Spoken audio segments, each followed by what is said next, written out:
ఓట్లు దగ్గర పడుతున్నాయి కదా 13వ తారీఖు నాడే మన కాడ ఎంపీ ఎలక్షన్లు ఎవరి కాళ్ళు ప్రచారంలో దూసుకుపోతూనే ఉన్నారు.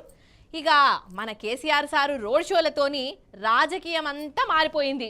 గులాబీ జెండా జోరే చాలా కనబడుతుంది. సరే ఇవన్నీ ఈడ కూసోని నేను చెప్పుడు కాదు కానీ ఇప్పుడు మనమే జనాల కాడికి పోదాం. వాళ్ళనే జర అరుచుకుందాం. వాళ్ళ మనసులా ఏమున్నది, ఎవరి పాలన మంచిగున్నది, ఈ తాప ఓటు ఎవరు దిక్కేద్దాం అనుకుంటున్నారు, ఎవరు గెలిస్తే మన తెలంగాణకు మంచిదైతుంది, ఇవన్నీ మెల్లగా వాళ్ళ నోటి నుంచే రావడదాం. రాండ్రి నా ఎంబటి పోయేద్దాం రాండ్రి. కారు కొట్టేద్దామండి కేసీఆర్ గారికి. కేసీఆర్కి ఎందుకు కేసీఆర్కే ఓటేద్దాం అనుకుంటున్నారు? ఎందుకనంటే రైతు బంధు ఉన్నది, కళ్యాణ లక్ష్మి ఉన్నది, ఇలాంటి పథకాలు ఉన్నాయి కాబట్టి కేసీఆర్కే వేయాలనేది. ఎందుకు బరిలో మరి అటు కాంగ్రెస్తో పాటు బీజేపీ అభ్యర్థులు కూడా ఉన్నారు కదా, ఆ పార్టీలకు ఎందుకు ఓటేయారు? ఇక కాంగ్రెస్ అంటే మొత్తం అన్ని 6 గ్యారంటీలు 6 మోసంగా ఉన్నాయి. 2500 రాలే, గ్యాస్ రాలే, కరెంట్ లేదు, మాపన్నారు కదా 200 యూనిట్లు అది లేదు, ఇక ప్రాజెక్టులలో నీళ్ళు లేవు, రైతులకు బాగా ఇబ్బంది ఉన్నది. అందుకోసం అని వేయద్దు. ఈ పార్లమెంట్ ఎలక్షన్ వస్తున్నాయి కదా, ఏ పార్టీకి ఓటేద్దాం అనుకుంటున్నారు? టీఆర్ఎస్కి. ఎందుకు టీఆర్ఎస్? అంటే మాకు 2000 4000 ఇస్తానన్నారు పింఛని ముసలి వాళ్ళకు, 2500 ప్రతి మహిళకి ఇస్తానన్నారు, అది లేదు. కాంగ్రెస్ వాళ్ళు తర్వాత ఇప్పుడు 200 యూనిట్లు అన్నారు, అది మాకు వస్తలేదు. తర్వాత గాస్ అన్నాడు, గాసుకి అదే 1030 తీసుకుంటాను. ఇవన్నీ తీసుకుంటాను. ఒక 6 గ్యారెంటీలలో ఒక్క గ్యారెంటీ కూడా ఇంతవరకు అమలు చేయలే. ఇప్పుడు 4 నెలలు అయింది, 4 నెలలు చిల్లర అవుతుంది కావచ్చు. ఇప్పటికైతే మాకు నమ్మకం లేదు కాంగ్రెస్ మీద అయితే. ఇప్పుడు పొలాలకు నీళ్ళకు కరెంట్ ఉంటుందా, ఎట్లా ఉన్నది? ఇప్పుడు బాగా కోత పోతుంది, అంతా అమ్మాలి, ఎప్పుడు కరెంటు పోలే. ఇప్పుడు దమ్ముకు నైట్ బయట పండుగ అవుతుంది కరెంట్ లేక ఓసారి. ప్రజెంట్ ఇప్పుడు ఉన్న సిచ్యుయేషన్ ఆధారంగా చూస్తే ఎవరైనా రైతు కానీ పెద్ద మనుషులు కానీ ఇళ్ళల్లో ఉండే పెన్షన్దారులు కానీ ప్రతి ఒక్కరు కూడా కేసీఆర్ వైపే మొగ్గు చూపడానికి సిద్ధంగా ఉన్నారు. ఎందుకు కేసీఆర్ వైపే మొగ్గు చూపుతున్నారు? కాంగ్రెస్ పార్టీ ఉన్నది, బీజేపీ ఉన్నది, ఆ పార్టీలకు ఎందుకు మొగ్గు చూపుతలేరా? అది ఎందుకు అంటే 6 హామీలు అనేటివి మేము అబద్ధమే చెప్తామని నిస్సహాయంగా కరాఖండిగా చెప్పినటువంటి నేత రేవంత్ రెడ్డి. ఆయన నమ్మే యోచనలు లేరు.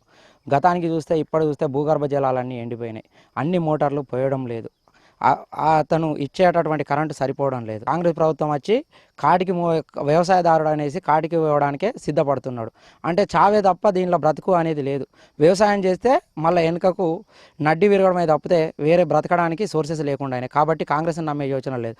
మళ్ళీ ఒకటి కాంగ్రెస్ని ఎందుకు నమ్మడం లేదు అంటే ఎవరైతే పైసలు అయితే ఉంటున్నాయో వాళ్ళను మాత్రమే తీసుకొని వాళ్ళ లాభాలు చేకూర్చడానికి మాత్రమే కాంగ్రెస్ ప్రభుత్వం తయారైంది తప్పితే రైతును కానీ సామాన్యుని కానీ పేదలను కానీ పట్టించుకునే ప్రభుత్వంగా లేదు, అది రాదు. అది దాని అన్నీ చెప్పి ఇప్పుడు కరెంటు సుతారి గుంట లేదు. మాకు ఏదైనా కానీ బీఆర్ఎస్ పార్టీ ఉన్నప్పుడు అన్నీ చేసారు. ఇప్పుడు మీ బీఆర్ఎస్ పార్టీనే అటే ఇస్తాం. సిలిండర్ 500 అన్నారు, 500 అన్నాడు, ఇప్పుడు 1020 తీసుకుంటాడు. అవి పడేది లేదు, ఏది లేదు, 1020 కడతాను ఉంటాను. మేము తెలంగాణకి ఎత్తాను అనుకుంటాను కేసీఆర్. ఎందుకు కేసీఆర్కే అనుకుంటాను? కాంగ్రెస్ బీజేపీ కూడా ఉన్నది కదా, వాటికే రా. బీజేపీకి మాకు అవసరం లేదు. ఎందుకు? మాకు ఆయన ఏం చేస్తలేడు, మాకు ఏం అది ఆయనే. కాంగ్రెస్ ఆయన ఏం చేస్తాడు, ఈయన చేస్తాడు. మాకు ఏదైనా కరెంట్ అయినా ఏదైనా మాకు అన్ని సౌకర్యాలు ఉన్నాయి. నీళ్లు లేవు, ఏది లేదు, మాకు అంతా మంచిగా లేదు. పెన్షన్ వస్తుందని వస్తుంది 2000 వస్తుంది. మరి కాంగ్రెస్ ప్రభుత్వం వచ్చినాక పెంచుతాం పెన్షన్ అన్నారు, పెంచిల్లా మరి? ఏది పెంచలేదు సారు. ఇప్పుడు ఎన్ని రోజులే మస్తు పెంచలే, పెంచుతాను అటైపోతాయి. పోలింగ్ కూడా దగ్గరలో ఉన్నది, ఏ పార్టీకి ఓటేద్దాం అనుకుంటున్నారు? మేము కేసీఆర్కి ఇస్తాం ఓటు. కేసీఆర్కి. ఎందుకు కేసీఆర్కే ఓటేద్దాం అనుకుంటున్నారు? మంచిగా చేసిండు, ఏం చేసిండు? కరెంటు ఇచ్చిండు, మాకు నీళ్ళ సౌకర్యం చేసిండు. ఇప్పుడు కరెంట్ ఉండలేదు, అప్పుడు ఆయన ఉన్నప్పుడు కరెంట్ ఉన్నది, నీళ్ళ సౌకర్యం మంచిగా చేసిండు. మేము కేసీఆర్కే ఇస్తాం. ఆయన వచ్చిన కాడికి వెళ్ళి ఇండ్ల పట్టాలు ఇచ్చిండు, నీళ్ళ సౌకర్యం కనిపించిండు, కరెంటు కూడా పోలేదు. ఆయన పరిపాలన మంచిగా ఉన్నది. ఇప్పుడు ఈ వచ్చిన పరిపాలన మంచిగా అనిపిస్తలేదు. కేసీఆర్ ఉన్నప్పుడు మంచిగా అనిపించింది. కరెంటు కోత లేదు, అన్నీ మంచి సప్లై చేసిండు, రోడ్లు వేసిండు, కాలువలు మంచిగా వేపించిండు, మంచి పనులు చేసిండు ఆయన ఉన్నప్పుడు. మన ఈ రైతు బంధు ఇప్పించిండు, ఆయన ఉన్నప్పుడు మంచిగా అనిపించింది మాకు.